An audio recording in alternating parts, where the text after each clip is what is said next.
हाँ, ये ज़रूर है कि कच्चे तेल की कीमतों में या तेल की कीमतों में आग लग सकती है, क्योंकि जिस तरह से खर्द पर अमेरिका ने अटैक किया है, उसके बाद जिस तरह से ईरान ने कहा है कि वो अब इसका बदला लेगा।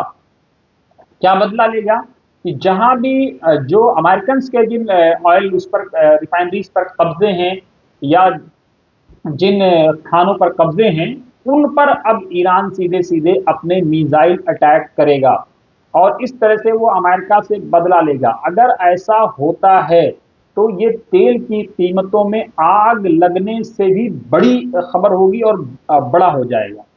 लेकिन इसको अमेरिका कैसे काउंटर करेगा, कैसे इस पर कंट्रोल करेगा और कैसे ईरान को मनाएगा या मनवाएगा पर्दे के जरिए से, ये एक बहुत बड़ा चैलेंज है।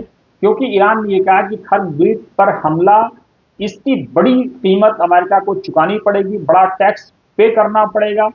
क्या होगा, कैसे होगा, आने वाले दिनों में आपके भी सामने आएगा, हमारे भी सामने आएगा। नजरें बनी हुई है, बनी रही है वतन समाचार के साथ।